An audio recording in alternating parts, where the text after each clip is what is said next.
Kap, maganda ba i-build yung Malefic Gun kay YSS? Abangan nyo sa dulo ng video na to dahil doon natin yan pag-uusapan. At para naman sa mga bago lang sa page, ang ginagawa po nating content tuwing 9 PM ay 1 game per day.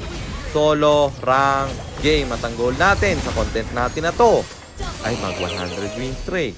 So ayun, nandito na tayo sa 388 day ng 1 game per day. Digmaan na! Welcome to Mobile Legends! Kung nagtataka kayo kung bakit naka-replay sa record, kasi guys, napuno yung storage nung late game na tsaka nagtuloy yung screen record natin. Napatay ko yung Freya doon, pero tayo masyadong napalalim, kaya namatay din. Sabay diretso sa first turtle na biniburst ko na. Ko-contest yung Freya, sino kaya ang makakakuha? Siyempre ako yun. Sa mga ngayon lang nakapanood sa Harley ko, ganito yung magandang combo sa Harley guys. Ulti muna, tapos second skill, first skill. Tunaw talaga yung kalaban na yan. Tapos yung Freya dito nagwawala. Matilda pulahan. Babalik pa talaga para umalalay ng kampe. Nagwawala yung Freya pre. Namatay tuloy siya. Yung Khalid dito susunod pa. Pero maghahabol yung Freya at siya pa nga yung mabibigyan doon. Na-microan siya ng Khalid. Kaya na-shutdown natin yon. At yung Florin dito, re-respo pa bro. Inabutan ko sa damo. Wala siyang nagawa. Naka-double kill tayo. At diretso dito sa second turtle. Dito ang pagkakamali ko guys. Inultian ko yung Freya. Tsaka ako sinayang yung first kill ko. Hindi dapat ganon. Kapag Harley kayo, makipag-retrihan kayo ng sabayan. Kasi lalamang at lalamang yan. At blame shot galing kay Nana. Bagsak yung dirot nila. Siyempre babasag tayo sa baba. Ang problema ay may Freya, kaya inabangan ko na lang. At siya ating bibigyan. At ayun, bumitaw ng dash. Pag ganyan wala na yung kawala, yung Freya nila mamamatay. Kadita dito nag-aabang. Aagaw ng blue buff. Nakuha niya yung blue, pero siya'y wala ng kawala bro. Tapos diretso sa gitna dahil wala yung mid laner nila. Kaya kami nagtulungan para basagin tong tore. After nun, dumiretso tayo sa turtle pre. Wala yung Freya, hindi nako-contest pa. Kaya yung turtle ay libre na naman nating makukuha. Dito naman sa gitna, may clash na magaganap sa loob ng tore ng kalaban. Pero ako yung napuruhan kasi tayo yaabutan ng Freya. Gamit yung retry niya. Kaya tayo yung na-shutdown. Pero pagkabuhay ko, dumiretso ako sa Lord. Di ko montes yung kalaban. Kaya libre natin yung nakuha. Pero yung Kadita dito lumalim, naging Molina. At siya'y namatay ng madalian. Basag pa yung tore nila sa baba. Pwedeng irekta yung inhibitor. Florin sasaluhin yung aking ultimate. At akala niya buhay na siya. Hindi pa pala. Ang sakit kasi ng ulti ko. Pero nag-overstay tayo. At yung Freya gigil na. Tinry ko pang mang micro. Pero wala akong nagawa. Namatay ako doon. Pero pagbalik ko, Kadita naman ng ating binigyan. Ang lakas sumunog no? Yung lethal ignition nagwawala. At yung Bruno dito yung aking binigyan. Ako'y napalalim. Namatay na naman. At syempre kada error ko, may bawi tayong gagawin. At ngayon, yung pagkonte sa Lord, ang ating puntirya. Bruno dito lumalim pa. Uultihan ko, magda-dash out siya. Pero aabutin pa rin ang normal hit. Mamamatay yung Bruno. Yung Freya buhay pa rin dito. Tatlong kampi ko yung patay. Pulahan pa yung isa. Dalawa buhay sa kalaban.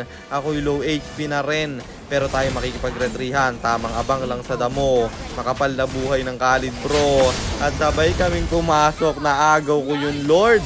Nakatakas pa ako dito. Ang problema wala yung mga kampe. Kaya yung Lord na pinaghirapan kukunin, saglit lang nilang dinefre. Pero syempre may clash na naman. Namatay yung dirot nila. At may ultimate pa ako para sa Kadita. Mananakbo siya, pero mabibigyan pa rin.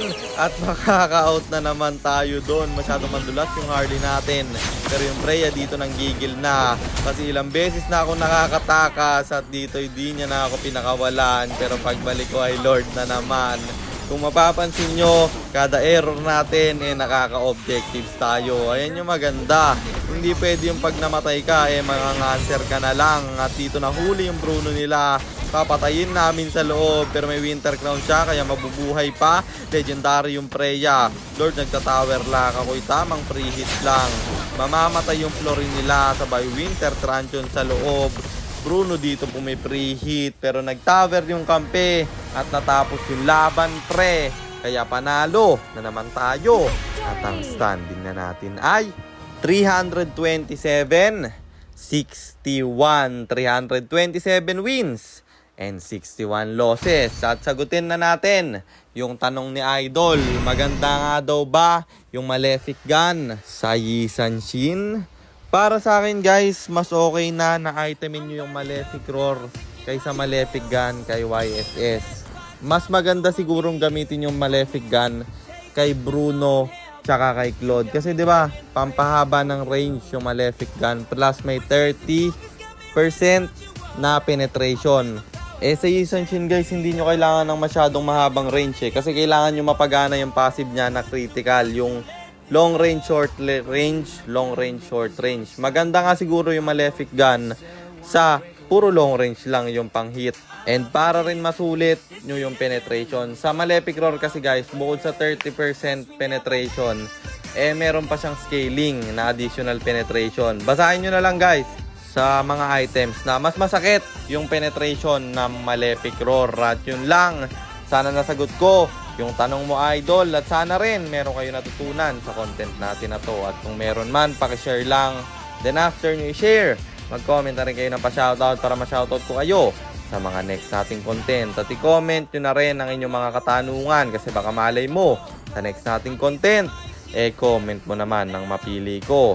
At kung nagustuhan mo yung item at emblem na gamit ko sa game na yon, eto yun: Arcane Boots, Flame Retribution, Genius Wand, Glowing Wand, Blood Wings, Divine Glaive, Winter Crown, and then Rose Gold Meteor pang buy and sell. Emblem natin Assassin, talent natin is Thrill, Seasoned Hunter, plus Lethal Ignition na syempre Retribution kasi jungle tayo doon. Teka, baka kilala mo lang ako at lagi kang nanonood pero hindi ka pala naka-follow sa page. I-follow mo na yan. Isa lang Kung gusto mo namang magpapilot ng ML account, mag-PM lang kayo. Nagre-reply ako at syempre, may bayad yun. Kahit hanggang anong rank pwede nyo ipapilot. Kahit anong hero pwede nyo ipaspam. Basta may additional payment pag magpapaspam kayo ng hero. At yun lang guys, sana nag-enjoy kayo sa content natin na to. At shoutout sa iyo Saiden MacArthur, kay John Paul Dinawat Sangkay, kay Hans Castillo, at kay Clarence Adrian Bautista. Maraming salamat sa inyong suporta. Ingat kayo palagi. God bless. Paalam!